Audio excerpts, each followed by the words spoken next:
Dawn breaks over a quiet suburban street in Manistique, Michigan. 3 unmarked police cruisers roll to a stop. No sirens, no warning.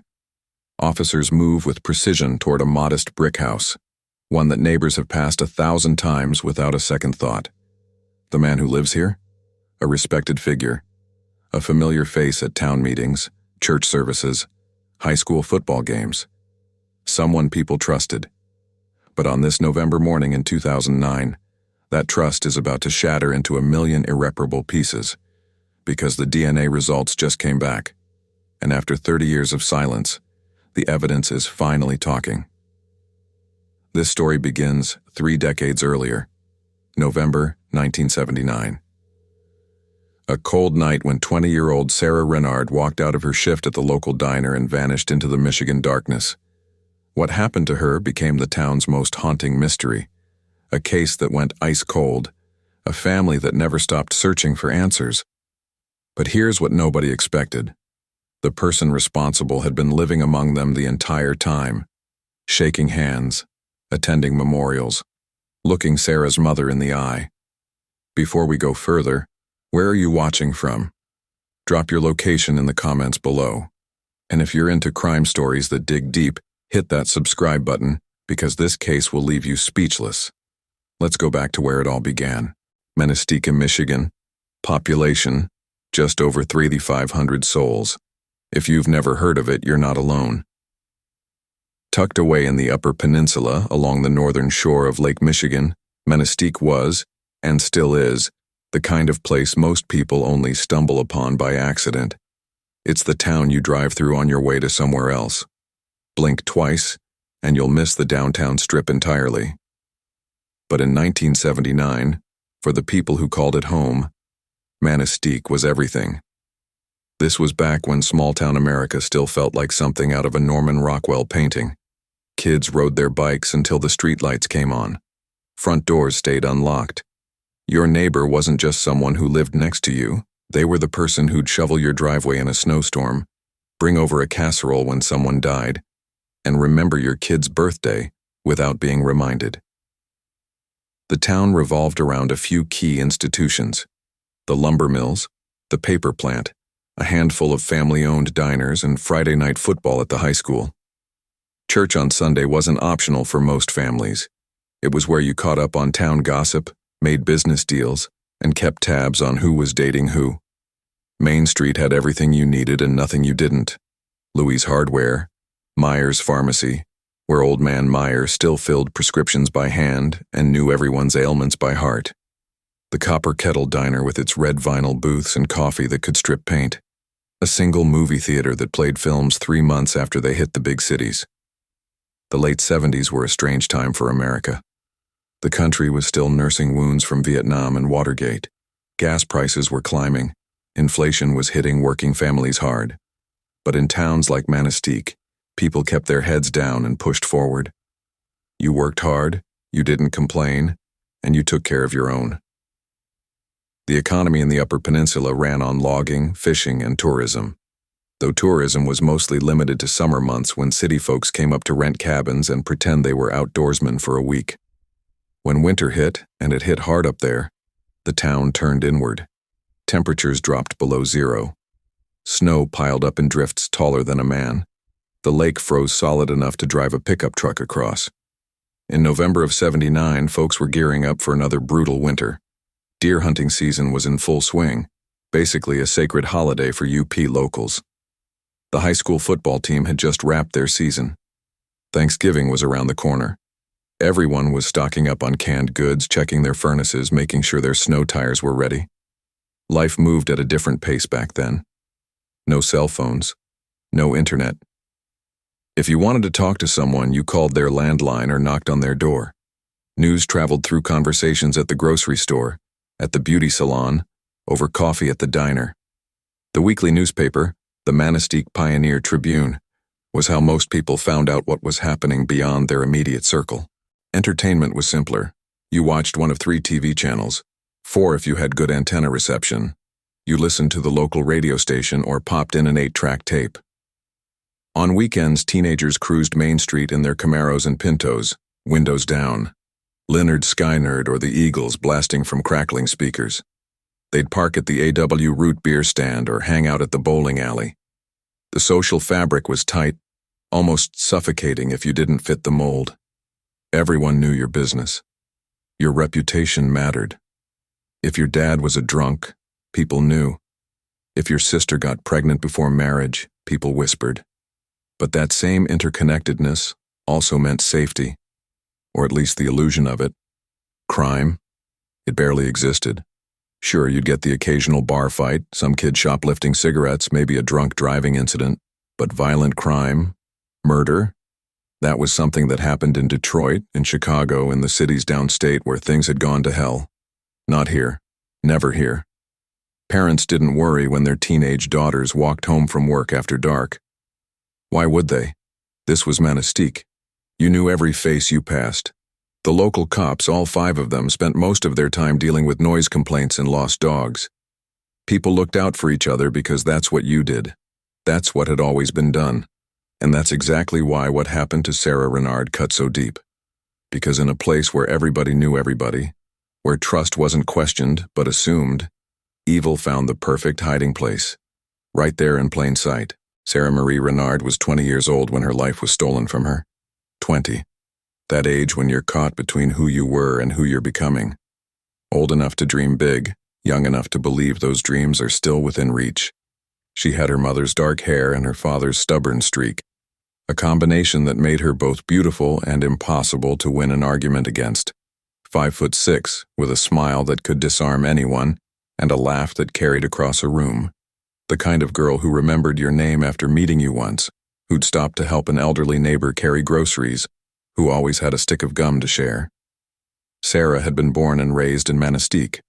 Her father, Robert Renard, worked at the paper mill, 30 years on the floor, the kind of blue-collar backbone that kept towns like this running.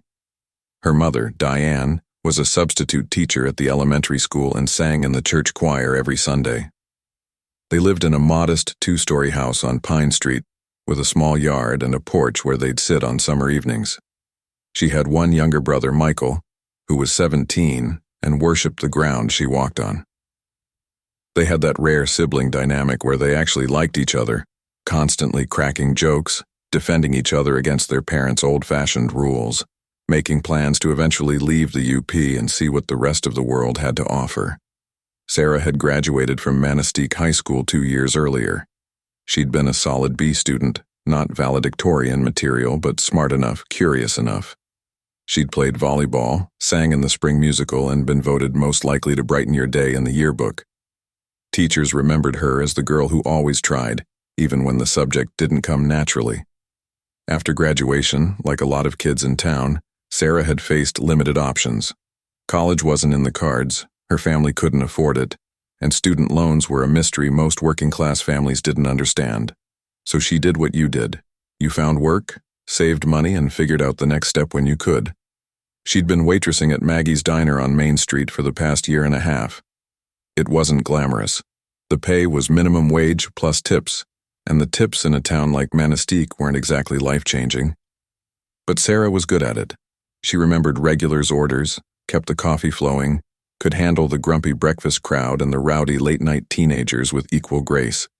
Her shifts usually ran late, the dinner rush, then the slow trickle of truckers and insomniacs who wandered in before closing at 11. She didn't mind. The work kept her busy, and she liked the people. Plus, Maggie, the owner, treated her employees like family.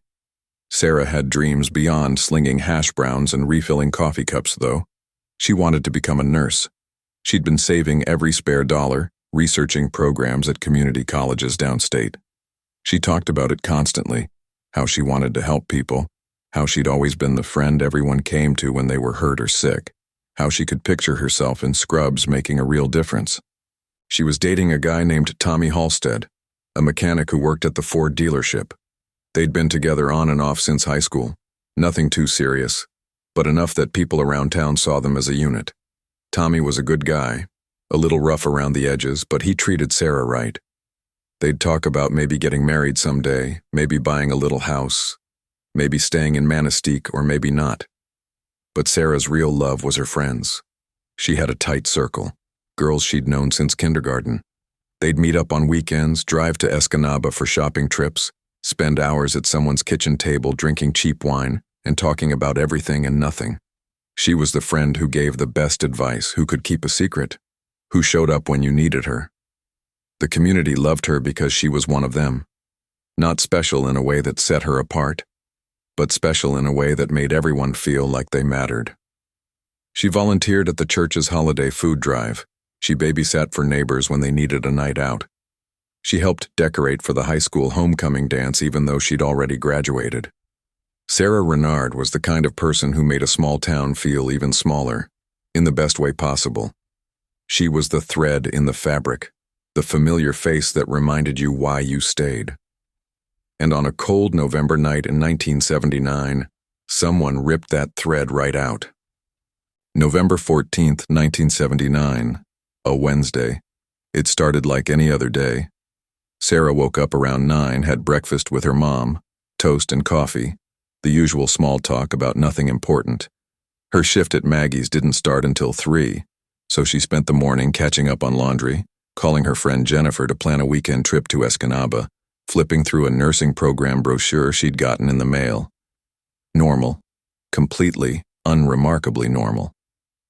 The weather that day was typical for mid-November in the Upper Peninsula. Gray skies, temperatures hovering in the low 30s, that damp cold that seeps into your bones.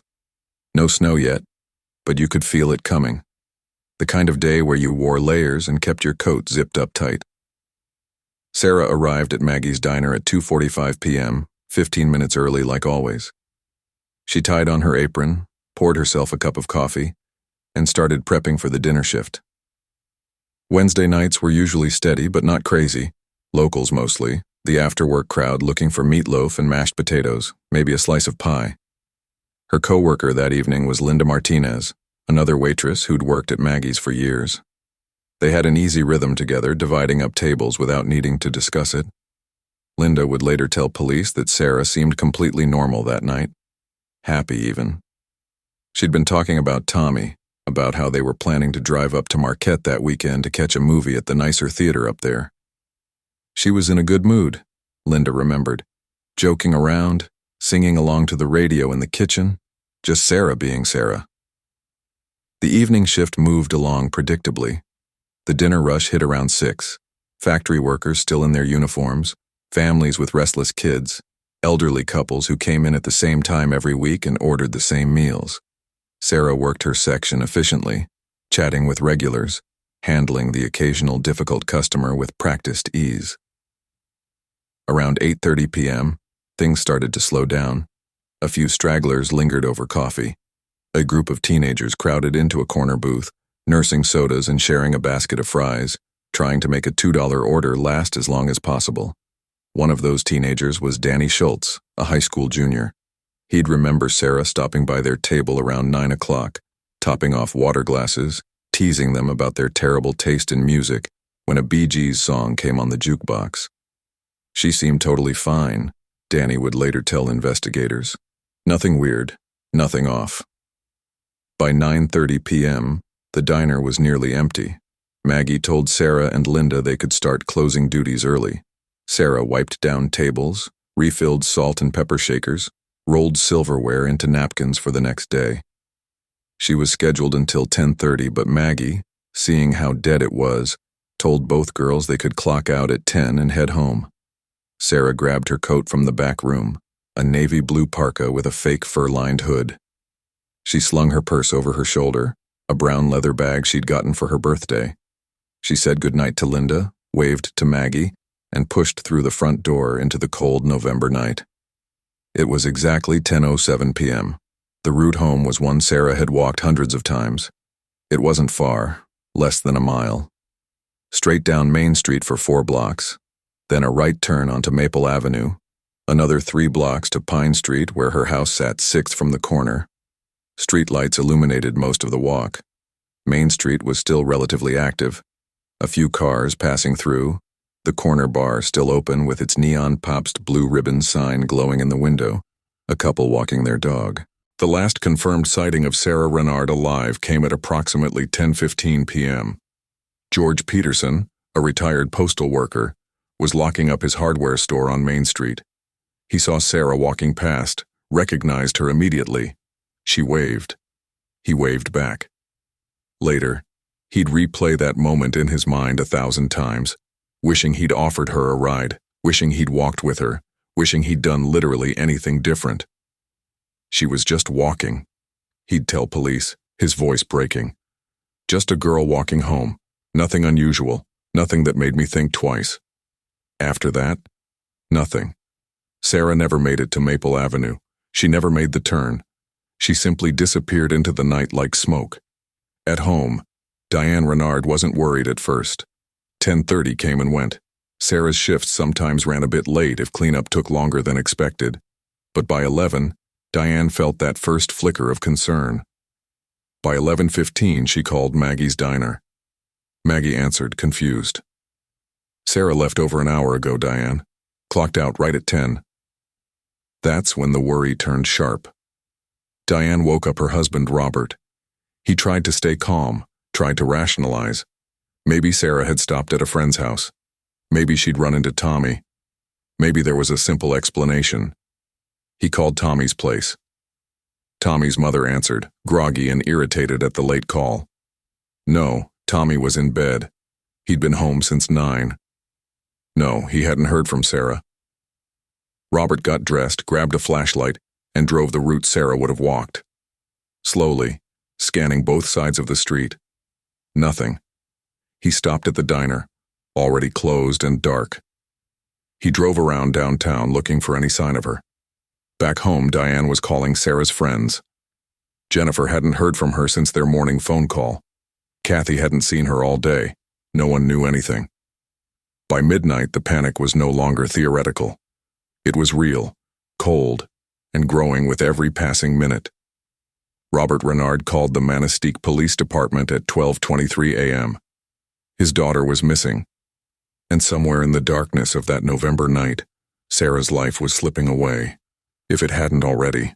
When a young woman goes missing in a town of 300-500 people, everyone feels it. The Manistique Police Department wasn't equipped for something like this.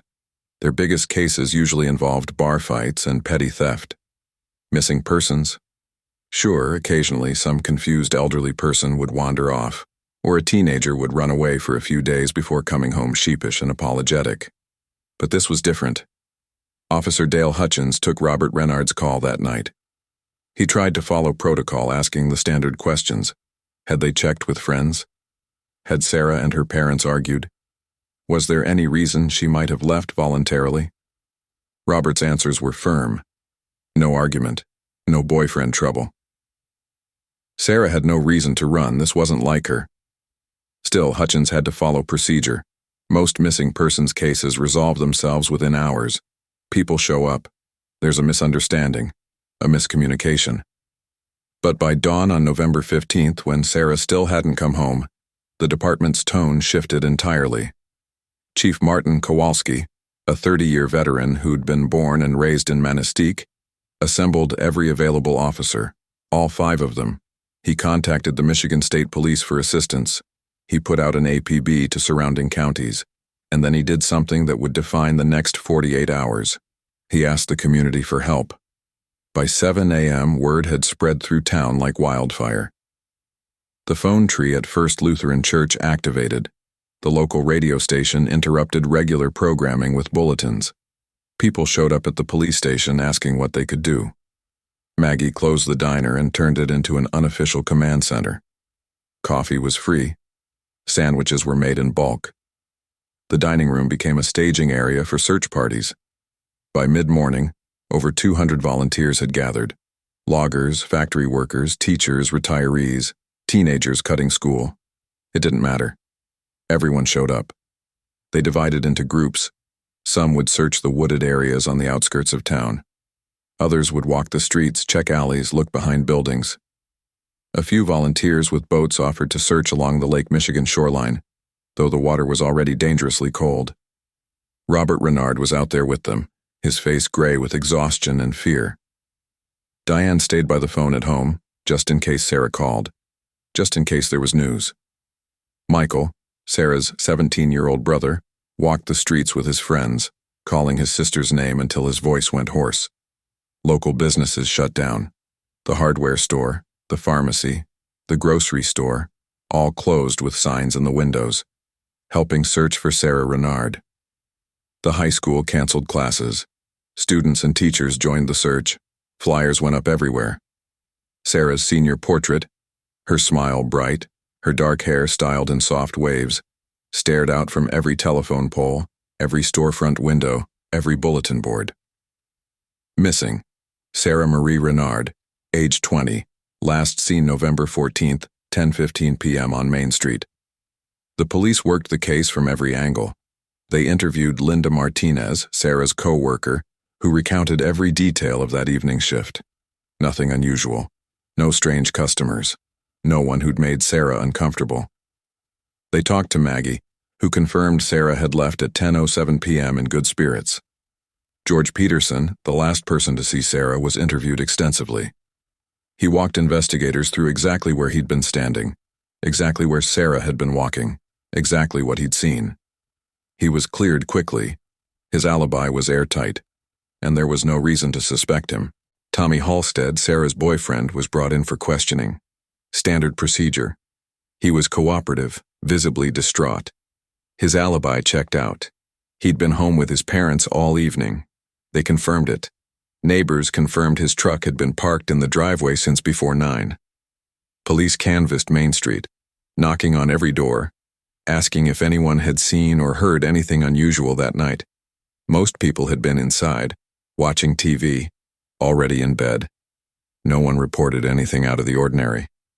If you're finding this story compelling, hit that like button and let me know in the comments. What time is it where you are right now? This case is about to take some turns you won't see coming. The search continued through the second day. Volunteers walked grid patterns through the woods. They checked abandoned buildings, old hunting cabins, anywhere someone could be hidden or hiding. Divers were brought in to search the harbor and nearby waterways, though the cold made it dangerous work. Nothing. No sign of Sarah, no discarded purse, no torn clothing, no evidence of a struggle. It was as if she'd simply evaporated. The Michigan State Police brought in tracking dogs. They picked up Sarah's scent from the diner, followed it down Main Street to approximately where George Peterson had seen her. And then, the trail went cold. Just stopped. As if she'd been picked up, put into a vehicle. That realization sent a chill through the investigation. This wasn't a case of Sarah getting lost or hurt and being unable to call for help. This was something else. Something darker. By the end of the second day, the mood had shifted. The desperate hope that Sarah would be found alive and well was fading. People didn't say it out loud yet, but you could see it in their faces. The exhaustion. The fear. Diane Renard gave a tearful interview to the local newspaper, begging anyone with information to come forward. "Please," she said, her voice breaking. "If you know anything, if you saw anything, please help us bring our daughter home." The community was doing everything humanly possible, but Sarah was still gone, and somewhere, someone knew exactly why. As the search for Sarah Renard stretched into its third day, the investigation shifted from rescue operation to criminal investigation. Chief Martin Kowalski knew they were running out of time. Every hour that passed decreased the likelihood of finding Sarah alive. He requested additional resources from the Michigan State Police, and they responded by sending Detective Sergeant Frank Holloway, a seasoned investigator from the Marquette Post with experience in major crimes. Holloway arrived in Manistique on November 17th and immediately took charge of the investigative side while local officers continued coordinating search efforts. He was a no-nonsense guy in his mid-40s, with a reputation for being thorough and relentless. He'd worked homicides downstate before transferring up to the UP, and he brought a level of expertise that the small-town department desperately needed. His first move was to establish a clear timeline and identify every person who'd had contact with Sarah in the days leading up to her disappearance. The boyfriend was always the first suspect. Always. Tommy Halstead had already been interviewed once. But Holloway brought him in again. This time the questions were harder, more pointed. Where exactly had Tommy been that night? Could anyone besides his parents verify his whereabouts? Had he and Sarah argued recently? Was there any jealousy, any tension in the relationship? Tommy maintained his story. He'd been home. His parents confirmed it. His truck hadn't moved. Neighbors verified it. He'd gone to bed around 9:30, completely unaware that Sarah was missing until her father called the next morning. Holloway pushed, looking for cracks in the story. He administered a polygraph test.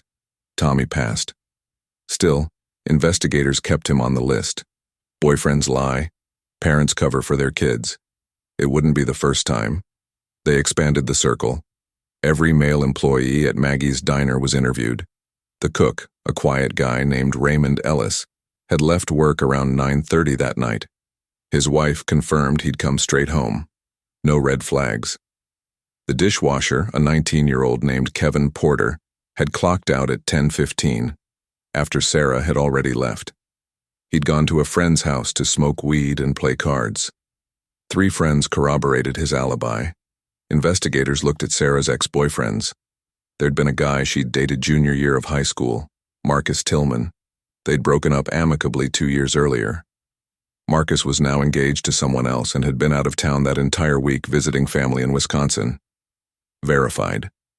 They interviewed her friends, looking for any mention of someone who'd made Sarah uncomfortable. A customer at the diner who'd been too friendly, a guy who'd asked her out and didn't take rejection well. Anything. Jennifer, Sarah's best friend, mentioned that a few weeks earlier, some trucker had left Sarah a creepy note with his phone number. Sarah had laughed it off, thrown it away. She hadn't seemed worried. Jennifer couldn't remember any details about the guy, just that Sarah had mentioned it in passing. Investigators tried to track down the trucker.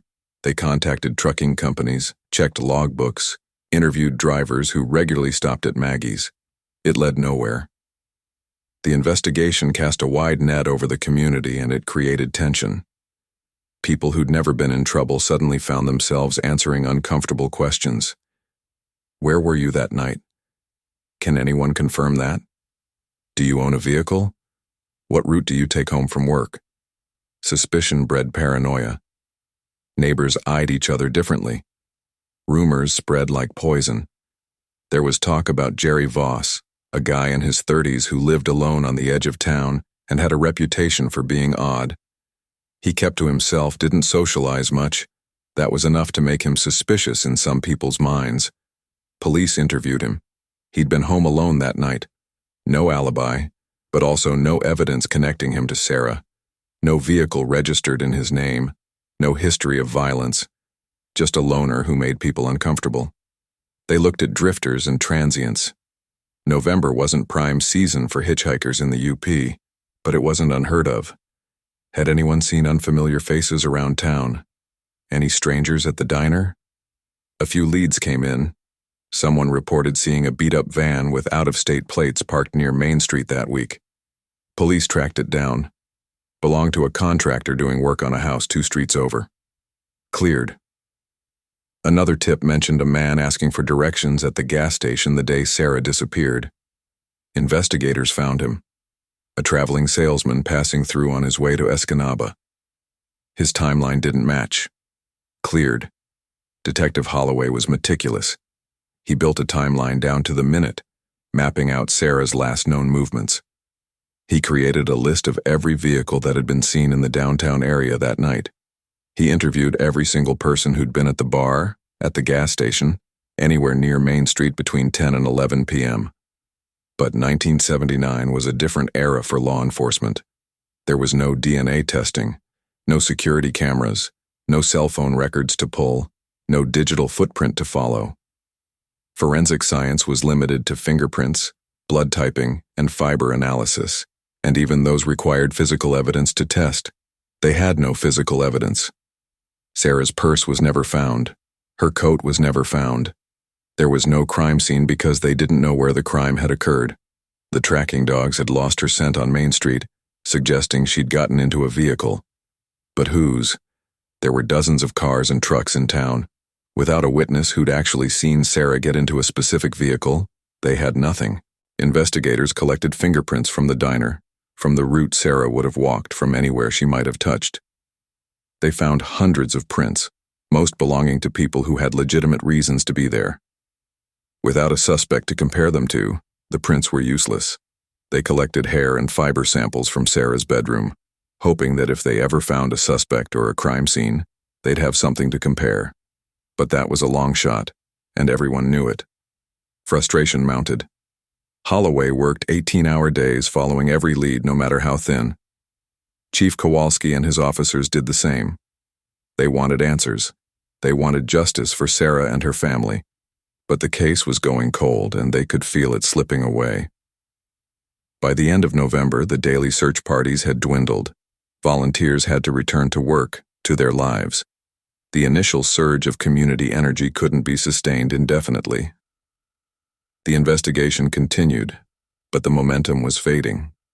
And then, on December 3, 1979, 19 days after Sarah vanished, a hunter made a discovery that would turn the missing persons case into a homicide. December 3, 1979, a Monday morning. Carl Bergman had been hunting deer in the woods about 4 miles northeast of Manistique, near an area locals called Thornton Creek. It was dense forest, mostly untouched except for the occasional hunter or logger. The kind of place where you could walk for hours without seeing another soul.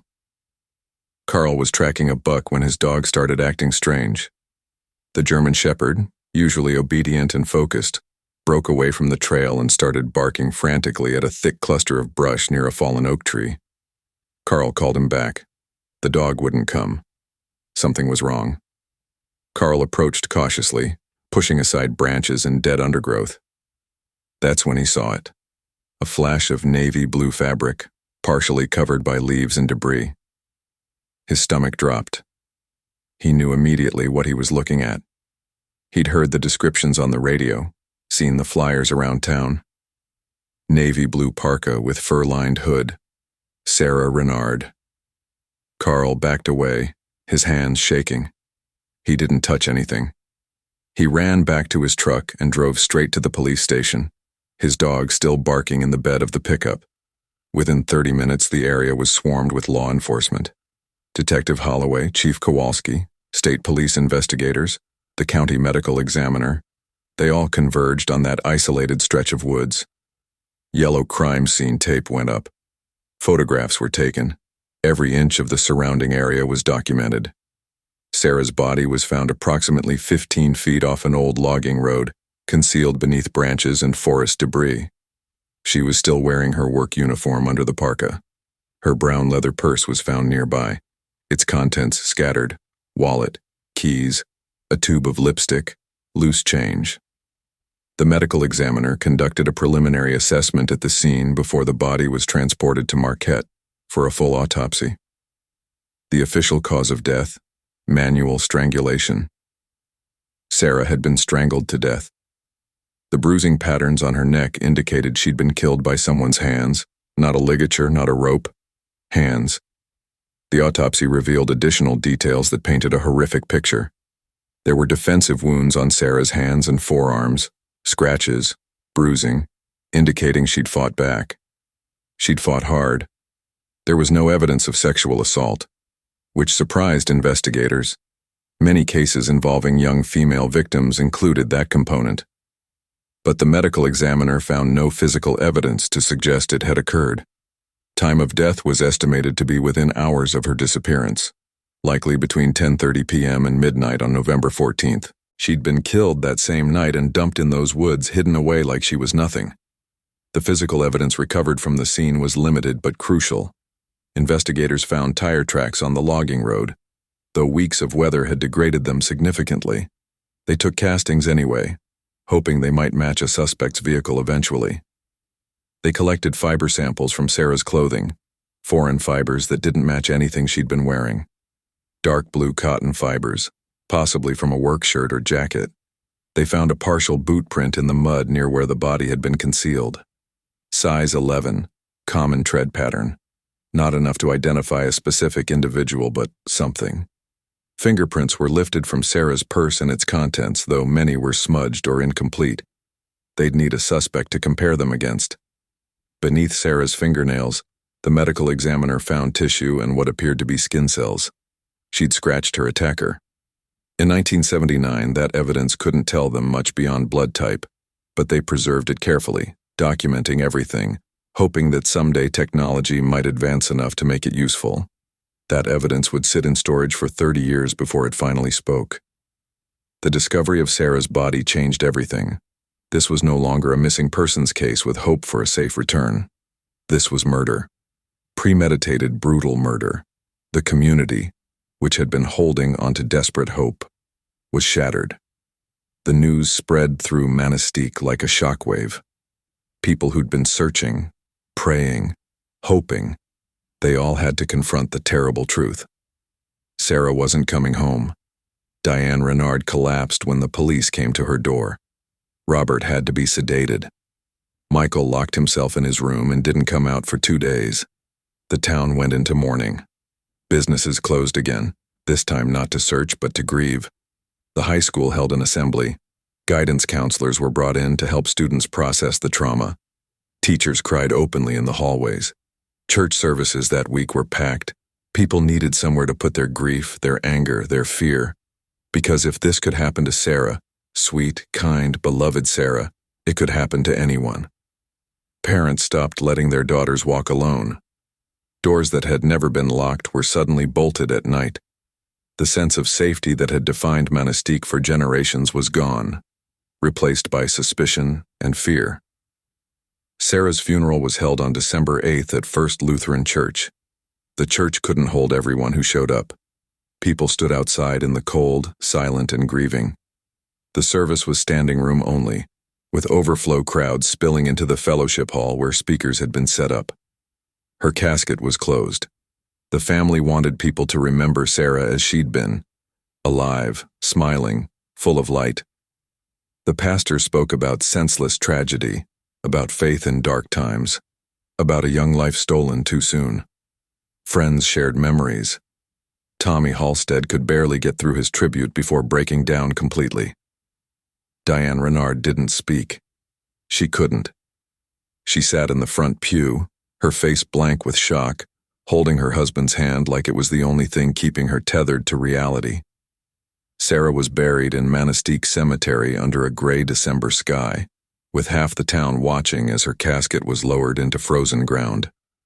And somewhere among the mourners, standing in the crowd, shaking hands, offering condolences, was the person who'd killed her, hiding in plain sight. With Sarah's death officially ruled a homicide, Detective Holloway and his team intensified their investigation. They had a crime scene now. They had evidence. They had a cause of death. What they didn't have was a suspect. The working theory was straightforward. Someone had abducted Sarah between the diner and her home, driven her to those woods, killed her, and dumped her body. The location wasn't random. It was isolated, off the main roads, the kind of place you'd only know about if you were local or had spent time in the area. That suggested someone familiar with Manistique and its surroundings. The suspect pool was both impossibly large and frustratingly small. In a town of 3,500 people, how many men owned vehicles and knew those back roads? Hundreds. But how many had motive, opportunity, and the capacity for violence? That was harder to pin down. Investigators revisited everyone they'd already interviewed, this time with homicide on the table instead of a missing person. Tommy Halstead remained a person of interest despite his alibi. Statistics showed that intimate partners were often responsible in cases like this.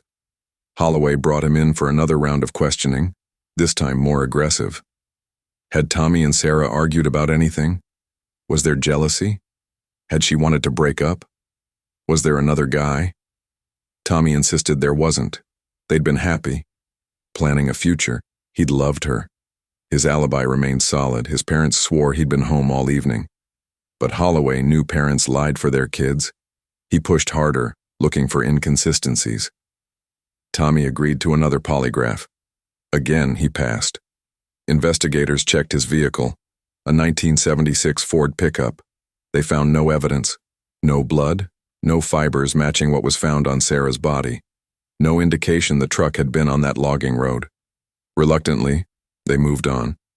Though Tommy was never fully cleared in Holloway's mind, Raymond Ellis, the cook at Maggie's diner, came under scrutiny.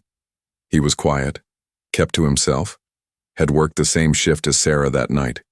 He'd left around 9:30, he claimed, went straight home.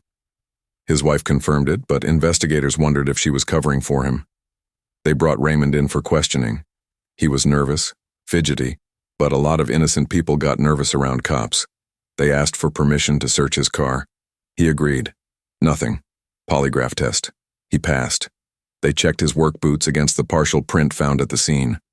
Wrong size, wrong tread. Raymond was cleared, but the scrutiny took a toll. He quit his job at the diner a month later. Unable to handle the whispers and sideways glances, Kevin Porter, the dishwasher, had an alibi. He'd been with friends. But one of those friends mentioned that Kevin had shown up later than he'd originally claimed. Maybe around 11 instead of 10:30. That discrepancy was enough to bring Kevin back in. Under pressure, Kevin admitted he'd lied about the timeline because he'd been smoking marijuana that night and didn't want to get in trouble. His friends confirmed the drug use and the corrected timeline. It still gave him an alibi, just a slightly different one. Investigators searched his car anyway. Nothing. Kevin, like Raymond, became a casualty of suspicion. He left town 6 months later, tired of being treated like a murderer. The theory of a stranger abduction gained traction. Maybe this wasn't someone Sarah knew. Maybe it was a drifter, a trucker passing through, someone who'd seen an opportunity and taken it. Investigators reached out to law enforcement agencies across Michigan and neighboring states asking about similar cases. Were there other young women who'd been abducted and murdered? Any patterns? They found a few cases with surface similarities, but nothing that definitively connected. Different methods, different circumstances. The FBI was consulted. They reviewed the case file and offered a profile, likely a white male, mid-20s to early 40s, familiar with the area, possibly someone with a history of violence or sexual offenses. That profile fit dozens of men in the region. Investigators compiled a list of known offenders within a 50-mile radius. Sex offenders, men with assault convictions, anyone with a history that suggested capacity for violence. They interviewed them all, checked alibis, administered polygraphs. Some had weak alibis, some refused to cooperate. But none of them had evidence linking them to Sarah's murder. One man, a convicted rapist living in Escanaba, became a prime suspect for a few weeks. He had no solid alibi for the night Sarah disappeared. He owned a vehicle that could have made those tire tracks.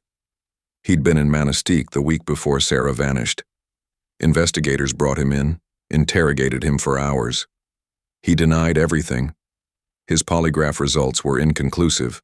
Not a pass, but not a clear fail either. They searched his property, his vehicle. They found nothing connecting him to Sarah. Without physical evidence, they couldn't charge him.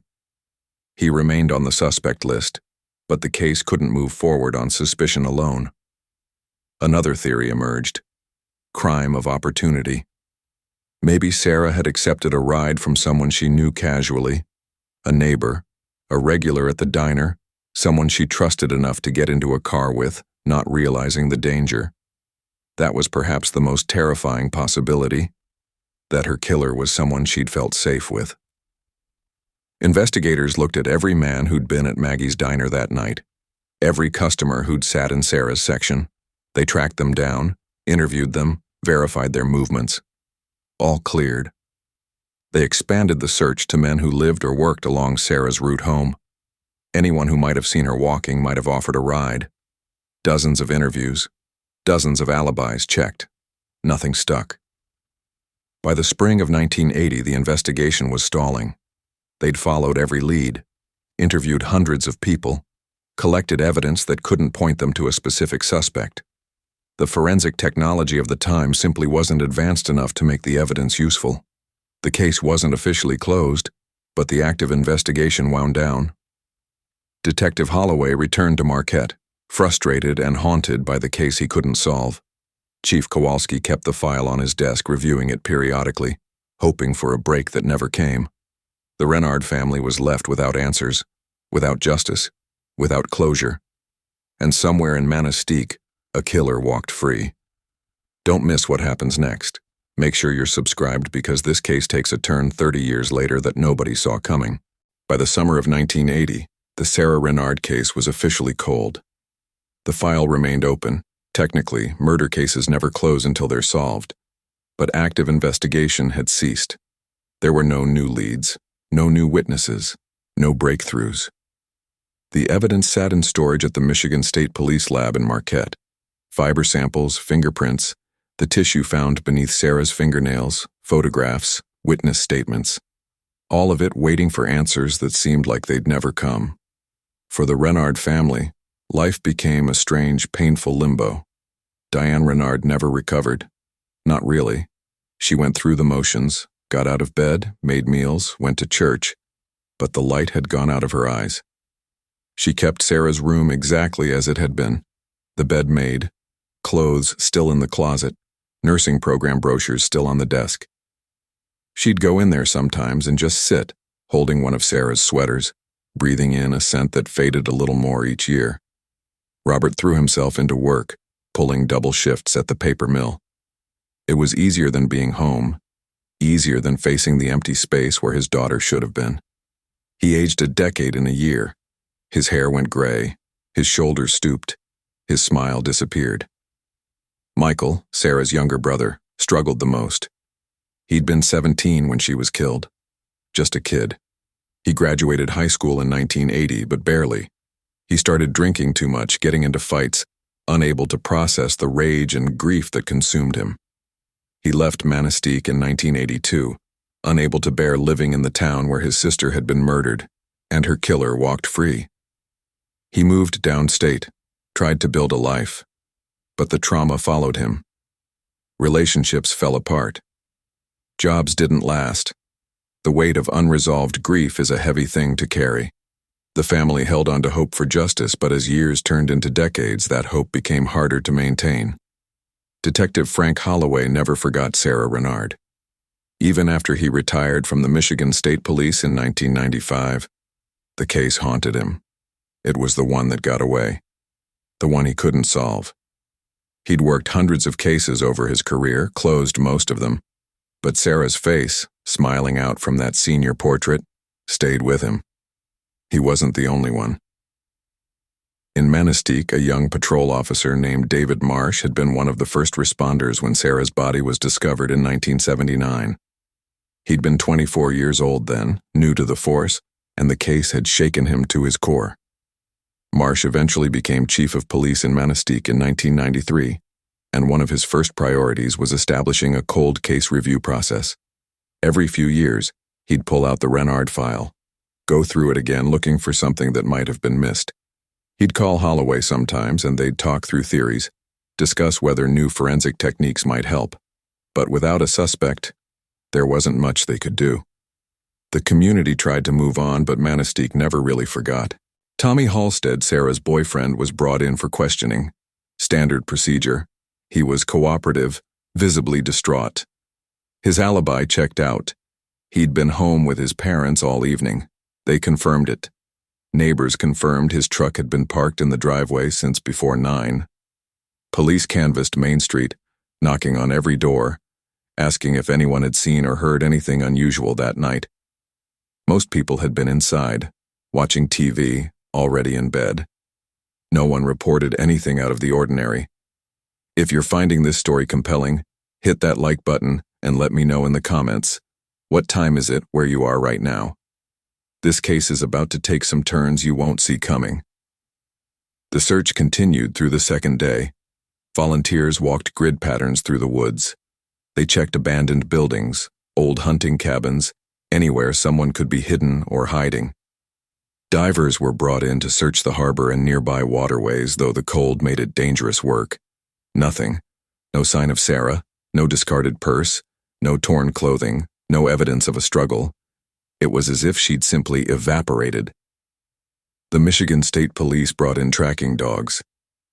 They picked up Sarah's scent from the diner, followed it down Main Street to approximately where George Peterson had seen her, and then the trail went cold, just stopped, as if she'd been picked up, put into a vehicle. That realization sent a chill through the investigation. This wasn't a case of Sarah getting lost or hurt and being unable to call for help. This was something else, something darker. By the end of the second day, the mood had shifted. The desperate hope that Sarah would be found alive and well was fading. People didn't say it out loud yet, but you could see it in their faces. The exhaustion, the fear. Sarah Renard gave a tearful interview to the local newspaper, begging anyone with information to come forward. "Please," she said, her voice breaking. "If you know anything, if you saw anything, please help us bring our daughter home." The community was doing everything humanly possible, but Sarah was still gone. And somewhere, someone knew exactly why. Every November 14th, a small memorial service was held at First Lutheran Church. Fewer people attended as the years went by. Life moves on, memories fade, but Diane and Robert were always there. Always. In 1985, the high school dedicated a bench in Sarah's memory, placed in the courtyard with a plaque that read, "Sarah Marie Renard, 1959-1979, gone but never forgotten." Students would sit there between classes, most of them too young to remember Sarah, but they knew the story. Everyone in Manistique knew the story. It became part of the town's identity, a dark chapter that couldn't be closed. Parents still warned their daughters to be careful, to never walk alone at night. The sense of safety that had defined small-town life before 1979 never fully returned. And every so often, someone would bring up the case. At the diner, at the bar, at church potlucks, theories would be rehashed. Suspects would be named in whispers. But nothing ever came of it. The case became a ghost that haunted Manistique. Meanwhile, forensic science was evolving in ways that would have seemed like science fiction in 1979. DNA profiling was developed in the mid-1980s and revolutionized criminal investigations. Suddenly, biological evidence, blood, semen, saliva, skin cells, could be analyzed to identify individuals with incredible accuracy. By the 1990s, DNA testing was becoming standard in criminal cases. Cold cases across the country were being reopened and solved, using evidence that had been sitting in storage for years, waiting for technology to catch up. In 1994, the FBI launched CODIS, the Combined DNA Index System, a national database that allowed law enforcement to compare DNA profiles from crime scenes against profiles of known offenders. Cases that had been cold for decades were suddenly breaking open. In 1987, a Florida case from 1977 was solved using DNA evidence. The killer had been free for 10 years before science caught up with him. In 2003, a Massachusetts murder from 1981 was solved when DNA from the crime scene matched a man who'd been living quietly in the same town for over 20 years. These stories gave hope to families like the Renards. Maybe, just maybe, Sarah's case could be solved too. Chief Marsh kept tabs on these developments. In 1998, he contacted the state police lab and asked if the evidence from Sarah's case could be tested using modern DNA techniques. The answer was complicated. Yes, the tissue beneath Sarah's fingernails could potentially yield DNA, but the sample was small, degraded by time, and testing would consume most of it. If the test failed or the results were inconclusive, they'd have nothing left. And even if they got a DNA profile, they'd need a suspect to compare it against. Without someone in the system, the profile would just sit in a database, waiting. Marsh made the difficult decision to wait. Technology was advancing rapidly. Better to preserve the evidence until testing methods improved and databases expanded. It was a gamble, but it was the right call. By the mid-2000s, DNA technology had advanced significantly. Testing required smaller samples, results were more reliable, and CODIS had grown exponentially, containing millions of profiles from convicted offenders across the country. In 2007, Chief Marsh, now in his early 50s and thinking about retirement, decided it was time. He reached out to the Michigan State Police Cold Case Unit, formally requesting that the Sarah Renard case be reopened and the evidence retested using the latest DNA technology. The request was approved. In early 2008, the evidence was sent to the state lab. The tissue samples from beneath Sarah's fingernails were carefully processed. Technicians worked meticulously, knowing this might be the last chance to extract usable DNA. Weeks passed, then months. And then, in the fall of 2008, the lab got a hit. A DNA profile had been successfully extracted from the evidence, and when it was run through CODIS, it matched a profile already in the system. They had a name. After 29 years, they finally had a name. What's the weather like where you are today? Drop it in the comments and stay with me, because what happens next is going to blow your mind. January 2009, nearly 30 years after Sarah Renard's murder. The call came into Chief David Marsh's office on a Tuesday morning. It was Detective Lieutenant Patricia Vance from the Michigan State Police Cold Case Unit, and her voice carried an edge of controlled excitement that made Marsh sit up straight in his chair. "David, we got a hit on the Renard case." For a moment, Marsh couldn't speak. He'd been waiting for this call for 16 years, since he'd first pulled that file as a young chief determined to find answers. But hearing those words felt surreal. "You're sure?" he finally managed. "We're sure. DNA match from CODIS. I'm sending you the report now." To understand what happened, you need to understand how far forensic science had come. Back in 1979, when Sarah was killed, investigators could only determine blood type from biological evidence. That might narrow a suspect pool, but it couldn't identify a specific individual. Millions of people share the same blood type. DNA profiling changed everything.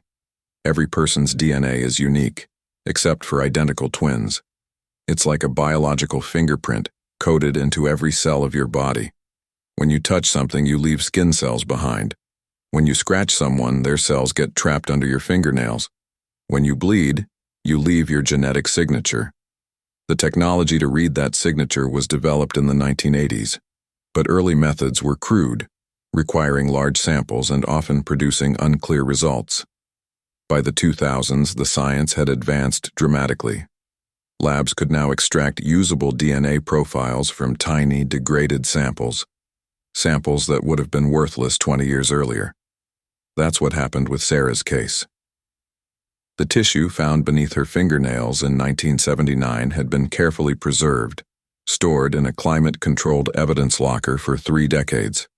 When the state lab received it in 2008, forensic technicians used a process called PCR, polymerase chain reaction, which essentially makes millions of copies of tiny DNA fragments, amplifying them enough to analyze. It's delicate work. The sample was old, contaminated by time and environmental exposure. But the technicians were skilled, and they were patient. They focused on specific markers in the DNA, locations on the genetic code that vary from person to person. Modern DNA profiling typically examines 13 to 20 of these markers. The more markers that match between 2 samples, the more certain you can be that they came from the same person. After weeks of painstaking work, the lab successfully extracted a complete DNA profile from the tissue beneath Sarah's fingernails. The profile belonged to a male, not Sarah. This was DNA from her attacker, left behind when she fought for her life, scratching and clawing at the person who was strangling her. The next step was running that profile through CODIS, the Combined DNA Index System. CODIS is essentially a massive database containing DNA profiles from convicted offenders, arrestees, and unsolved crime scenes. By 2009, it held millions of profiles. When a new profile is entered, the system automatically searches for matches. The search takes seconds, but those seconds can solve cases that have been cold for decades. Sarah's attacker's DNA profile was entered into CODIS in October 2008, and it matched a profile already in the system. The match came back with a probability so high it was essentially certain, 1 in several trillion. This wasn't a coincidence or a partial match. This was definitive. The profile belonged to a man named James William Turson. When Detective Vance first saw the name, she didn't recognize it. She pulled up his record. James Turson, age 58, born in 1951, resident of Manistique, Michigan. He'd been entered into CODIS in 2005 following a conviction for aggravated assault. He'd gotten into a bar fight in Escanaba, put a guy in the hospital. It was his first serious offense. He'd pled guilty, served 18 months, and been released in 2007. As part of his conviction, Michigan law required that his DNA be collected and entered into the database. Standard procedure for violent offenders. That routine DNA collection had just connected him to a 30-year-old murder. Vance cross-referenced the name with the original case file from 1979. And that's when the disbelief set in. James Turson had been interviewed during the initial investigation. He'd been 28 years old in 1979, working as a maintenance supervisor at the paper mill, the same mill where Sarah's father worked. He'd been questioned along with dozens of other men in town. His alibi had been that he was home with his wife that night. His wife had confirmed it. There'd been no evidence to suggest otherwise, so he'd been cleared and the investigation had moved on. But now, 3 decades later, his DNA was telling a different story. Vance immediately initiated a verification process. DNA evidence is powerful, but it has to be handled correctly. Chain of custody had to be confirmed. The evidence had to be retested to ensure the results were accurate and not the result of contamination or lab error. A second sample from the original evidence was sent to an independent lab for confirmation. 6 weeks later, the results came back. Same profile, same match. James William Turson's DNA was beneath Sarah Renard's fingernails. There was no innocent explanation for that. He'd been there. He'd killed her. Now came the careful work of building a prosecutable case. DNA evidence is incredibly powerful, but prosecutors like to have more. They wanted to understand motive, opportunity, timeline. They wanted to make sure the case was airtight before making an arrest. Investigators quietly began digging into Turson's life, both in 1979 and in the years since. In 1979, he'd been married, living on the east side of town. He owned a pickup truck, a 1975 Chevy. He worked the evening shift at the mill, getting off around 9 p.m. That timeline put him in the right place at the right time. He would have been driving home right around the time Sarah was walking home from the diner. Investigators pulled old mill records, confirming his work schedule. They found his original interview from the 1979 investigation, noting his alibi and his wife's corroboration. They tracked down his ex-wife. They'd divorced in 1987. She was living in Green Bay now, remarried. When detectives contacted her and explained why they were calling, there was a long silence on the phone. Then she said something that changed everything.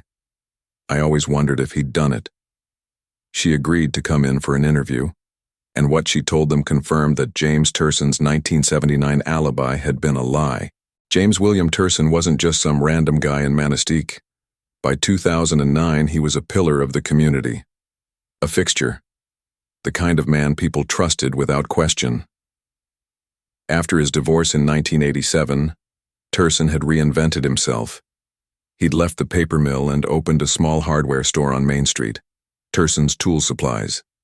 It became a gathering place for locals, especially the older guys who'd stop in for supplies and stay to chat about fishing, hunting, the weather, politics. Turson was good at conversation. He remembered names, asked about people's families, gave advice on home repair projects. He was patient with customers who didn't know what they needed, generous with his time and expertise. He sponsored the local Little League team. Every spring you'd see kids running around in jerseys that read Turson's Tools across the back. He'd show up to games, hand out ice cream after wins, console kids after losses. He volunteered at the annual 4th of July festival, helping set up booths and organize the parade route. He donated supplies to the high school's theater department when they needed to build sets. He contributed to the church fundraiser every year without fail. In 2003, the Manistique Chamber of Commerce named him Small Business Owner of the Year. People liked Jim Turson. He was dependable, friendly, helpful. He was also a cold-blooded killer who'd been hiding in plain sight for 30 years. The most disturbing part? He'd interacted with Sarah's family countless times over the decades. Robert Renard had worked at the same paper mill as Turson in 1979. They'd known each other. Not friends exactly, but work acquaintances. They'd shared shifts, eaten lunch in the same break room, talked about the weather and the Lions' terrible season. After Sarah's murder, Turson had expressed sympathy, told Robert how sorry he was, how terrible it was, how he hoped they'd catch whoever did it. And Robert, drowning in grief, had thanked him. In the years that followed, their paths crossed regularly. Small-town life meant you couldn't avoid people. Turson would see Robert at the hardware store occasionally, at the gas station, around town. They'd nod, exchange brief pleasantries. Turson attended some of the annual memorial services for Sarah in the early years. He'd stand in the back of the church, head bowed, playing the part of a concerned community member. He'd looked Diane Renard in the eye and offered condolences, all while knowing exactly what he'd done to her daughter. The calculated nature of his deception was staggering. After killing Sarah, Turson had simply gone home, cleaned himself up, and continued living his life. He went to work the next day. He participated in the search parties, actually helped look for the girl he'd murdered and hidden in the woods. When police interviewed him, he'd been calm, cooperative. He'd provided his alibi, home with his wife, and she'd backed him up. Why wouldn't she? She had no reason to think her husband was capable of murder. He'd passed under the radar completely. In 1979, Turson had been 28 years old, married, employed, no criminal record. He didn't fit the profile of a violent predator. He wasn't a drifter or a known troublemaker. He was just a regular guy. That's exactly what made him dangerous. Investigators would later piece together a psychological profile. Turson was a narcissist with sociopathic tendencies, capable of mimicking empathy and emotion without actually feeling them. He was intelligent enough to understand how to blend in, how to appear normal, how to manipulate perception. He'd seen an opportunity that November night in 1979 and he'd taken it. Sarah had been walking home alone. Turson had been driving back from his shift at the mill. He would have recognized her. Everyone in town knew Sarah. Maybe he'd offered her a ride. Maybe he'd simply pulled over and grabbed her. Either way, she'd ended up in his truck. What happened next was brutal and quick. He'd driven her to those isolated woods, strangled her with his bare hands while she fought desperately for her life, and dumped her body like garbage. Then he'd gone home, washed Sarah's skin cells from beneath his fingernails, and climbed into bed next to his wife. The 2005 assault conviction that had put his DNA in CODIS was revealing in hindsight. Turson had gotten into an argument at a bar in Escanaba with a man who'd apparently insulted him. The argument escalated. Turson had beaten the man savagely, putting him in the hospital with a fractured skull and broken ribs. It was a glimpse of the violence he was capable of, violence he'd kept hidden for decades. His ex-wife's interview with investigators in 2009 provided crucial context. Her name was Linda. She'd been married to Turson from 1976 to 1987. When detectives sat down with her in Green Bay, she was nervous, but she was also relieved. She'd been carrying a terrible suspicion for over 20 years. "I never knew for sure," she told them. "But I always wondered." She explained that on the night Sarah disappeared, Turson hadn't been home like he'd told police. He'd come home late, around midnight, maybe later. She'd been asleep and woke up when she heard him in the bathroom, running the shower. That wasn't unusual. He often showered after work. But the next morning, when news of Sarah's disappearance spread through town, Linda noticed something odd. Jim's work clothes, the jeans and flannel shirt he'd been wearing, were gone. Not in the laundry hamper. Not anywhere. When she asked about it, he'd said he'd spilled oil on them at work and thrown them out. She hadn't thought much of it at the time. Why would she? But then police came to interview him, and Jim told them he'd been home all evening. He looked at Linda and she understood what he wanted her to say. So she lied. She confirmed his alibi. "I was scared," she told detectives, tears streaming down her face. I didn't really think he'd done anything. I didn't want to cause problems, and he was my husband. You believe your husband. But over the years, the doubt grew. The way Jim never seemed bothered by Sarah's murder. The way he could attend memorial services without any visible emotion.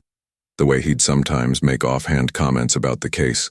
About how the killer was probably long gone. How they'd never solve it. When they divorced in 1987, for unrelated reasons, she insisted, Linda had felt relief. Distance from Jim meant distance from the nagging suspicion that had haunted her. She'd never come forward because she had no proof. Just a feeling. A terrible, persistent feeling. Now, 22 years later, that feeling had been validated. Investigators asked if she'd testify. She said yes without hesitation. With Linda's testimony, the DNA evidence, and the timeline reconstruction, prosecutors had everything they needed. On the morning of March 12, 2009, arrest warrants were issued for James William Turson, the man who'd spent 30 years as a respected business owner, a Little League sponsor, a trusted member of the Manistique community, was about to be exposed as the monster he'd always been. 3 unmarked police vehicles rolled quietly down Birch Street on the east side of Manistique.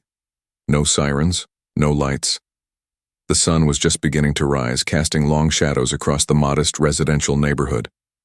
Chief David Marsh was in the lead vehicle, accompanied by Detective Lieutenant Patricia Vance from the State Police and 2 officers from the County Sheriff's Department. 2 more vehicles followed, carrying additional backup. They'd planned this carefully. Early morning arrests minimize the chance of confrontation, catch suspects off guard, reduce the risk of flight or violence. They'd briefed the team thoroughly. Everyone knew their role. The target was 847 Birch Street, a small, well-maintained ranch house with white siding and dark green shutters. A pickup truck sat in the driveway. Lights were on inside. Someone was awake. James Turson had no idea what was coming. The officers approached the house in formation, hands near their weapons but not drawn. Marsh and Vance took position at the front door. 2 officers moved to cover the back exit. The others held perimeter positions. Marsh knocked. 3 firm, authoritative raps. "Police, open the door." There was movement inside. Footsteps. A pause. Probably Turson looking through the peephole, trying to figure out why cops were on his porch at dawn. The door opened. James Turson stood there in jeans and a flannel shirt, coffee mug in hand, confusion on his face. He was 58 now, graying hair, reading glasses perched on his head, the picture of a harmless small-town retiree. "Jim," he said, recognizing Chief Marsh. "What's going on?" Marsh's voice was steady, professional. "James William Turson, you're under arrest for the murder of Sarah Marie Renard." For just a fraction of a second, something flickered across Turson's face. Not surprise, not confusion. Recognition. He knew exactly why they were there. Then the mask slipped back into place. "What? There must be some mistake. I don't—" "Turn around and put your hands behind your back," Vance interrupted, already moving forward with handcuffs. Turson's jaw tightened. His eyes darted toward the street, calculating. But he was surrounded, outnumbered, and he knew it. He set down the coffee mug slowly and complied. The handcuffs clicked into place. "You have the right to remain silent," Marsh began, reciting the Miranda warning while Vance secured the cuffs. "Anything you say can and will be used against you in a court of law." Turson said nothing. His face had gone blank, emotionless. The friendly hardware store owner had disappeared, replaced by something cold and calculating. Officers conducted a quick sweep of the house to ensure no one else was present.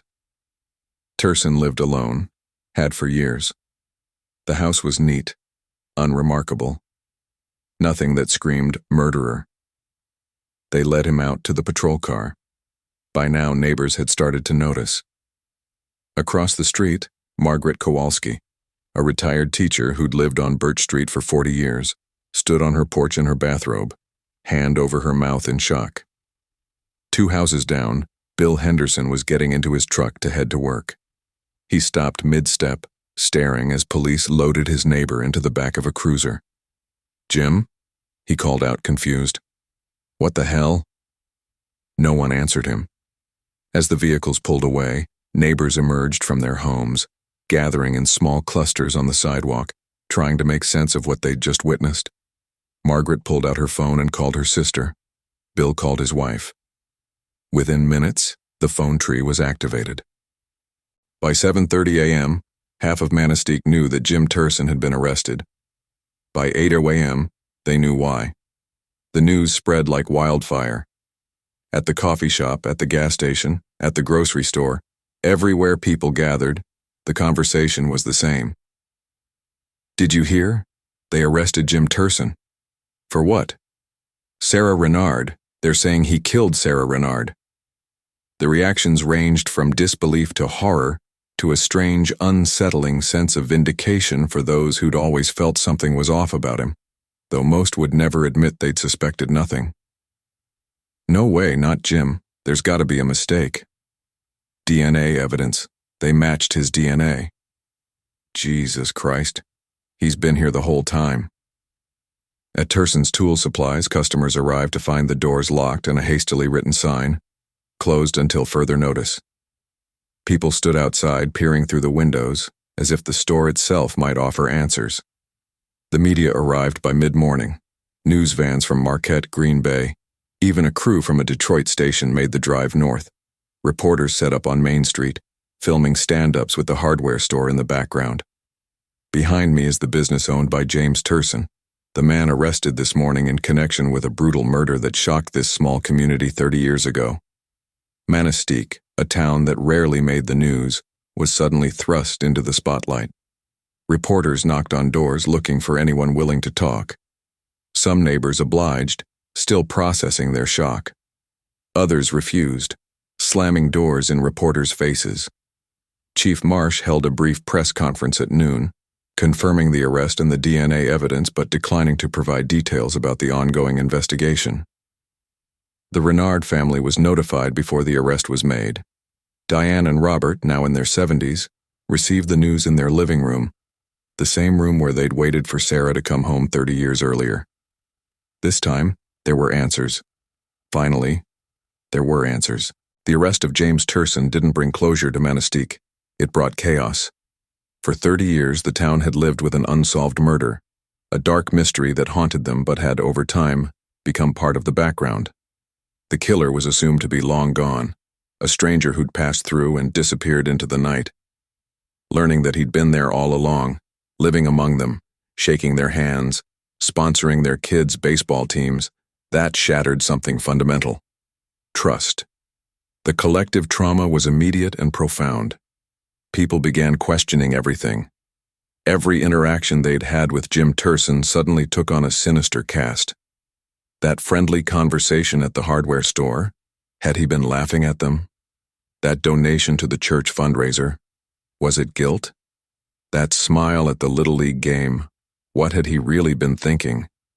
Parents whose children had worn jerseys with Turson's tools across the back felt physically ill. He'd been around their kids. He'd handed them ice cream. He'd patted them on the back after games. What if he'd hurt one of them? What if they'd been in danger and never knew it? Carol Jensen, whose son had played Little League for 5 years under Turson's sponsorship, told a reporter she couldn't sleep. "I keep thinking about all the times my boy was near that man. All the times I thanked him. I feel sick." The psychological impact rippled through the entire community. At the high school, guidance counselors were brought in to help students process the news. Many of them had known Turson their whole lives. He was a familiar face, a safe adult. Learning he was a murderer upended their understanding of the world. If someone like Jim Turson could fool everyone for 30 years, who else might be hiding something? The town became divided. There were those who simply couldn't accept it. Despite the DNA evidence, despite the arrest, they insisted there had to be a mistake. "Jim wouldn't hurt a fly," said Harold Brennan, a regular customer at the hardware store. "I've known him for 20 years. This doesn't make sense." Others pointed to the 2005 assault conviction as proof they'd always known something was wrong with him. though most of them had dismissed it at the time as an isolated incident, a moment of poor judgment. "I always thought there was something off about him," became a common refrain, though few could articulate what that something had been. The truth was, Turson had been good at blending in. Too good. Some residents began re-examining past behaviors, looking for signs they'd missed. Linda Marsh, no relation to Chief Marsh, remembered that Turson had always been a little too interested in true crime stories. He'd bring them up at the hardware store, discuss unsolved cases, speculate about killers' motivations. "I thought he was just interested in the topic," she said. "Now I wonder if he was reliving it, getting off on it." Others recalled moments that seemed innocuous at the time but now felt sinister. The way Turson never seemed emotional about SAR, the arrest of James Turson didn't bring closure to Manistique. It brought chaos. For 30 years, the town had lived with an unsolved murder, a dark mystery that haunted them but had over time become part of the background. The killer was assumed to be long gone, a stranger who'd passed through and disappeared into the night. Learning that he'd been there all along, living among them, shaking their hands, sponsoring their kids' baseball teams, that shattered something fundamental: trust. The collective trauma was immediate and profound. People began questioning everything. Every interaction they'd had with Jim Turson suddenly took on a sinister cast. That friendly conversation at the hardware store, had he been laughing at them? That donation to the church fundraiser, was it guilt? That smile at the Little League game, what had he really been thinking? Parents whose children had worn jerseys with Turson's tools across the back felt physically ill. He'd been around their kids. He'd handed them ice cream. He'd patted them on the back after games. What if he'd hurt one of them? What if they'd been in danger and never knew it? Carol Jensen, whose son had played Little League for 5 years under Turson's sponsorship, told a reporter she couldn't sleep. "I keep thinking about all the times my boy was near that man, all the times I thanked him. I feel sick." The psychological impact rippled through the entire community. At the high school, guidance counselors were brought in to help students process the news. Many of them had known Turson their whole lives. He was a familiar face, a safe adult. Learning he was a murderer upended their understanding of the world. If someone like Jim Turson could fool everyone for 30 years, who else might be hiding something? The town became divided. There were those who simply couldn't accept it. Despite the DNA evidence, despite the arrest, they insisted there had to be a mistake. "Jim wouldn't hurt a fly," said Harold Brennan, a regular customer at the hardware store. "I've known him for 20 years. This doesn't make sense." Others pointed to the 2005 assault conviction as proof they'd always known something was wrong with him, though most of them had dismissed it at the time as an isolated incident, a moment of poor judgment. "I always thought there was something off about him," became a common refrain, though few could articulate what that something had been. The truth was, Turson had been good at blending in. Too good. Some residents began re-examining past behaviors, looking for signs they'd missed. Linda Marsh, no relation to Chief Marsh, remembered that Turson had always been a little too interested in true crime stories. He'd bring them up at the hardware store, discuss unsolved cases, speculate about killers' motivations. "I thought he was just interested in the topic," she said. "Now I wonder if he was reliving it, getting off on it." Others recalled moments that seemed innocuous at the time, but now felt sinister. The way Turson never seemed emotional about Sarah's case. The way he'd sometimes joked darkly about the killer never being caught. The way he'd attended those early memorial services and then stopped, as if he'd gotten bored with the performance. Oz case. The way he'd sometimes joked darkly about the killer never being caught. The way he'd attended those early memorial services and then stopped, as if he'd gotten bored with the performance. For Sarah's family, the arrest brought a complicated mix of emotions. Relief. Rage. Grief reopened like a fresh wound. Diane Renard, now 73, had spent 3 decades wondering who had killed her daughter. She'd imagined countless scenarios, countless faces. But Jim Turson had never been one of them. When Chief Marsh told her the news, She'd gone silent for a long time. Then she'd asked, "Did Robert know him?" "Yes, ma'am. They worked together at the mill." Diane had closed her eyes. "He was at the funeral?" "Yes, ma'am." The betrayal of that, the sheer audacity of Turson attending Sarah's funeral, offering condolences, playing the concerned community member, was almost too much to bear. Robert Renard's reaction was different. He didn't cry. He didn't rage. He simply nodded, his face carved from stone. "I want to testify," he said. "When this goes to trial, I want to look him in the eye." Michael Renard, Sarah's younger brother, was living in Grand Rapids when he got the call. He was 46 now, married with 2 kids of his own. He'd spent most of his adult life trying to move past his sister's murder. The news brought it all crashing back. He took a week off work and drove up to Manistique, the first time he'd been back in over a decade. He needed to see the place, needed to process what had happened. Walking through downtown, seeing the media trucks and reporters, seeing Turson's locked hardware store, Michael felt a rage he hadn't experienced since he was 17. "He was here the whole time," he told a reporter who caught him outside the store. "Living his life, building a business. While my sister was in the ground and my parents were destroyed, he stole everything from us." The media circus made everything worse. Reporters camped out in Manistique for weeks, turning the small town into a spectacle. They interviewed anyone willing to talk, dug into Turson's past, rehashed every detail of Sarah's murder. Local businesses were disrupted. Residents couldn't go to the grocery store without being approached by reporters. The constant presence of news cameras made people feel violated, exposed. Some residents refused to engage, putting up "no trespassing" signs and closing their curtains.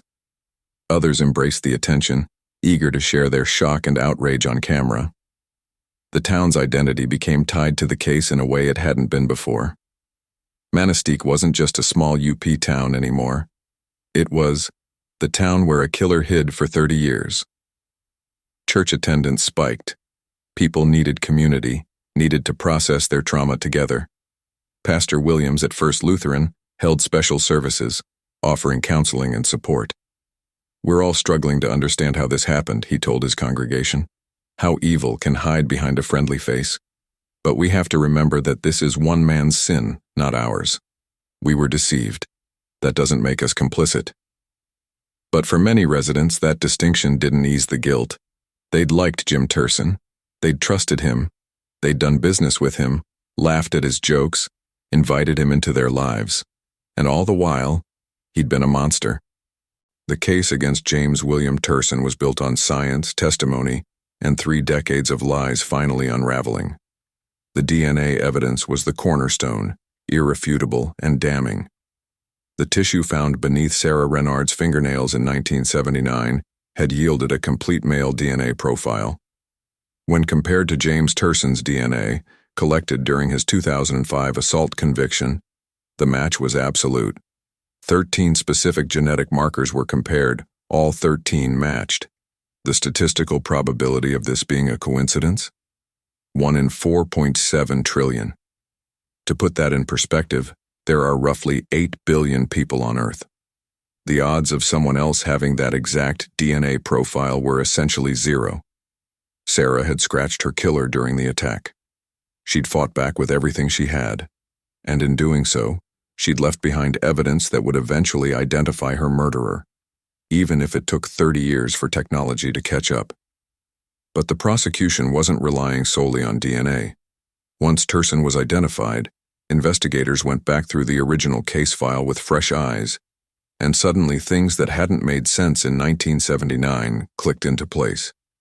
The tire tracks found on the logging road near where Sarah's body was discovered had been preserved in photographs and plaster casts. In 1979, they'd been compared to dozens of vehicles but never definitively matched. Now, investigators tracked down records of Turson's 1975 Chevy pickup, the truck he'd owned in 1979. He'd sold it in 1981, but they located the current owner in Wisconsin. The tires had been replaced multiple times over the decades, but the vehicle's wheelbase and weight distribution were consistent with the tracks found at the scene. Not conclusive on its own, but corroborating. The dark blue cotton fibers found on Sarah's clothing were analyzed again using modern techniques. They were consistent with the type of work shirts worn by paper mill employees in the late 70s, exactly what Turson would have been wearing. Again, not definitive alone, but part of a larger picture. Then there was Linda Turson's testimony, the ex-wife who'd lied about his alibi 30 years ago. She was prepared to testify that James had not been home the night Sarah disappeared, that he'd come home late, that his work clothes had mysteriously vanished, and that he'd pressured her to confirm an alibi that was false. Her testimony would dismantle the alibi that had kept Turson off the suspect list in 1979. The prosecution also planned to introduce evidence of Turson's 2005 assault conviction, proof of his capacity for violence.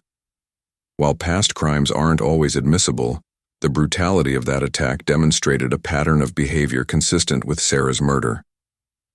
When Turson was formally arraigned on March 15, 2009, he entered a plea of not guilty. His attorney, a defense lawyer named Richard Paulson from Marquette, faced an uphill battle. The DNA evidence was nearly impossible to challenge. You can't argue with genetics. But Paulson tried to plant seeds of doubt wherever possible. His strategy focused on three angles. First, he questioned the chain of custody for the evidence. The tissue samples had been stored for 30 years. Could contamination have occurred? Could the DNA have been compromised or mislabeled? The prosecution was ready for this. They provided meticulous documentation showing the evidence had been properly stored, handled, and tested. Independent labs had verified the results. The chain of custody was airtight. The case against James William Turson was built on science, testimony, and 3 decades of lies finally unraveling. The DNA evidence was the cornerstone, irrefutable and damning. The tissue found beneath Sarah Renard's fingernails in 1979 had yielded a complete male DNA profile. When compared to James Turson's DNA, collected during his 2005 assault conviction, the match was absolute. 13 specific genetic markers were compared. All 13 matched. The statistical probability of this being a coincidence? 1 in 4.7 trillion. To put that in perspective, there are roughly 8 billion people on Earth. The odds of someone else having that exact DNA profile were essentially zero. Sarah had scratched her killer during the attack. She'd fought back with everything she had.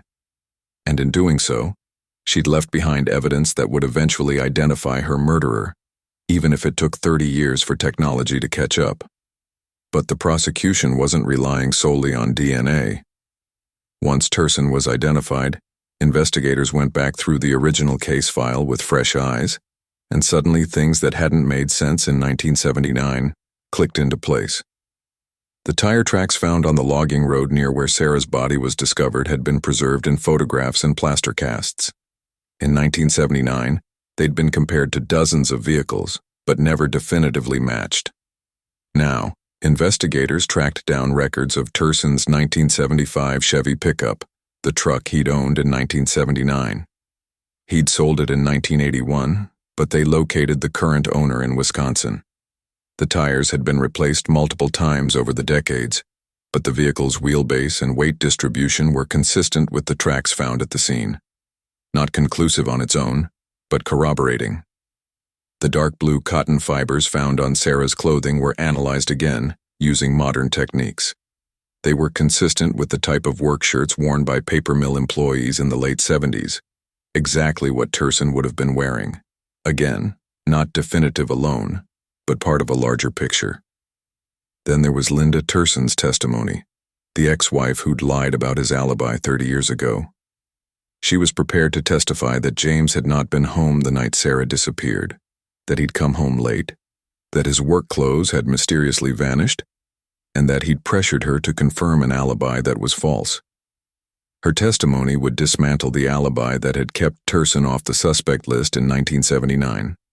The prosecution also planned to introduce evidence of Turson's 2005 assault conviction, proof of his capacity for violence. While past crimes aren't always admissible, the brutality of that attack demonstrated a pattern of behavior consistent with Sarah's murder. When Turson was formally arraigned on March 15, 2009, he entered a plea of not guilty. His attorney, a defense lawyer named Richard Paulson from Marquette, faced an uphill battle. The DNA evidence was nearly impossible to challenge. You can't argue with genetics. But Paulson tried to plant seeds of doubt wherever possible. His strategy focused on three angles. First, he questioned the chain of custody for the evidence. The tissue samples had been stored for 30 years. Could contamination have occurred? Could the DNA have been compromised or mislabeled? The prosecution was ready for this. They provided meticulous documentation showing the evidence had been properly stored, handled, and tested. Independent labs had verified the results. The chain of custody was airtight. Second, Paulson argued that the DNA only proved contact, not murder. Perhaps Turson had encountered Sarah innocently. Maybe he'd given her a ride. Maybe there'd been some other benign interaction that resulted in his DNA being transferred. The prosecution countered that the DNA was found beneath her fingernails, embedded in tissue she'd torn from her attacker while fighting for her life. There was no innocent explanation for that. Third, Paulson attacked Linda Turson's credibility. She was a bitter ex-wife, he argued, with an axe to grind. Her testimony was unreliable, motivated by resentment. But Linda's account was consistent, detailed, and corroborated by the timeline. She had nothing to gain from lying. In fact, she was admitting to having lied to police 30 years earlier, which put her at legal risk. Throughout the legal proceedings, Turson maintained his innocence publicly. "I didn't kill Sarah Renard," he told reporters outside the courthouse after his arraignment. "I don't know how my DNA got there, but I didn't do this." It was a calculated statement, just enough denial to maintain the facade, but vague enough to avoid specifics that could be disproven. In private, according to sources close to the case, Turson was less composed. He was angry, indignant that he'd been caught after so long. There was no remorse, no confession, only frustration that his carefully constructed life was falling apart. Prosecutors offered a plea deal: plead guilty to second-degree murder, accept a sentence of life in prison with the possibility of parole after 30 years. Turson refused. He believed he could win at trial. Or perhaps he simply couldn't bring himself to admit what he'd done, not after maintaining the lie for 3 decades. The case was scheduled for trial in September 2009. The prosecution's case was overwhelming. DNA evidence, witness testimony, circumstantial evidence that all pointed in one direction: motive and opportunity. Assistant District Attorney Jennifer Kowalski, no relation to Chief Kowalski, was confident. "This is one of the strongest cases I've ever prosecuted," she told her team. "The evidence speaks for itself. James Turson murdered Sarah Renard, and we're going to prove it beyond any reasonable doubt." The trial would be the most significant event in Manistique's history, and the entire town would be watching. September 14, 2009. The trial of James William Turson began in the Schoolcraft County Courthouse. The small courtroom was packed beyond capacity. Reporters filled the gallery. Sketch artists positioned themselves for clear views. Sarah's family sat in the front row. Diane and Robert Renard, now frail but determined, flanked by their son Michael and other relatives who'd traveled from across the state. Across the aisle, James Turson sat beside his attorney, Richard Paulson. He wore a suit and tie, his expression carefully neutral. The friendly hardware store owner persona was gone, replaced by something harder, more guarded. Judge Margaret Hendricks presided, a no-nonsense jurist with 30 years on the bench. She'd made it clear from the start: this trial would be conducted with dignity and respect for the victim and her family. Jury selection had taken 3 days. Finding 12 impartial jurors in a county where everyone knew the case was nearly impossible, but they'd managed. 7 women, 5 men. Ages ranging from 26 to 68. Assistant District Attorney Jennifer Kowalski delivered the opening statement for the prosecution. She walked the jury through the night of November 14, 1979. Sarah leaving work, walking home, disappearing into the darkness. She described the frantic search, the discovery of the body, the decades of grief and unanswered questions. Then she explained how modern science had finally identified the killer. The defendant's DNA was found beneath Sarah Renard's fingernails. Kowalski said, her voice steady and clear. She scratched him while fighting for her life. She marked her killer. And 30 years later, that evidence is speaking for her. Paulson's opening statement focused on reasonable doubt. He acknowledged the DNA evidence but suggested alternative explanations: contamination, mishandling, innocent contact. He painted Linda Turson as an unreliable witness with ulterior motives. It was a weak defense, and everyone in the courtroom knew it. The prosecution's case unfolded over 2 weeks. Forensic experts testified about the DNA analysis, explaining in clear terms how the profile was extracted, how it was matched, and why the results were definitive. They brought charts, diagrams, statistical probabilities that left no room for doubt. The defense tried to poke holes in the methodology, but the science was solid. Linda Turson took the stand on day 4.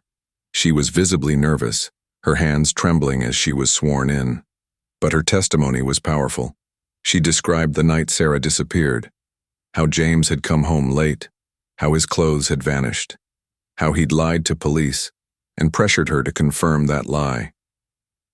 "I was scared," she said, her voice breaking. "I didn't want to believe my husband could do something like that. So I told myself it was nothing. But I knew. Deep down, I knew." Paulson's cross-examination was aggressive, but Linda held firm. She admitted she'd lied in 1979, admitted she'd been a coward, but insisted she was telling the truth now. The jury watched her intently. Several appeared moved by her testimony.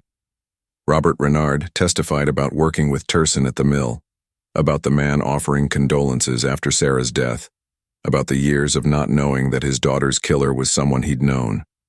His voice was steady, but the pain was evident in every word. The defense called only 2 witnesses, character witnesses who testified that Turson had been a good neighbor, a generous businessman. It did little to counter the mountain of evidence against him. Turson himself did not testify. Paulson advised against it, knowing the prosecution would tear him apart on cross-examination. Closing arguments came on September 28th. Kowalski's closing was methodical and devastating. She walked through every piece of evidence, every testimony, building an irrefutable, "James Turson murdered Sarah Renard," she concluded. "The evidence proves it. Science proves it. And now it's time for justice."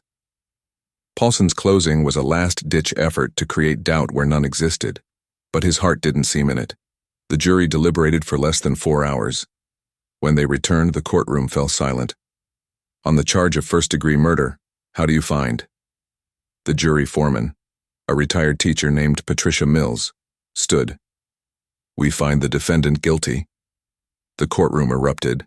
Gasps, sobs, a few scattered cheers quickly silenced by the judge's gavel. Diane Renard collapsed into her husband's arms, weeping. Michael closed his eyes, exhaling 30 years of tension. Turson showed no reaction. He simply stared straight ahead, his jaw tight. Sentencing came 2 weeks later. Before the sentence was handed down, the family was given the opportunity for victim impact statements. Michael spoke first. "You took my sister. You took my parents' daughter. You stole our future, our peace, our sense of safety, and then you lived among us, pretending to be a decent person. You're a coward and a monster." Robert Renard's statement was brief. "I hope you suffer every day for the rest of your life, the way we've suffered for 30 years. Diane couldn't speak. She simply held up a photo of Sarah, young, smiling, full of life, and let it speak for her. Judge Hendricks addressed Turson directly. "You committed a heinous crime and then spent 3 decades deceiving this community. You showed no remorse, no humanity. The law allows me no discretion in this matter." She sentenced him to life in prison without the possibility of parole. Turson was led out of the courtroom in handcuffs, his face finally showing emotion, rage, bitterness, defeat. Outside on the courthouse steps, the Renard family faced the cameras. "It doesn't bring Sarah back," Diane said quietly. "But at least now we know. At least now there's justice. Justice, when it finally comes after 30 years, doesn't erase the pain. But it does provide something the Renard family had been denied for 3 decades. Closure." Diane and Robert Renard continued living in Manistique, in the same house where they'd raised Sarah and Michael.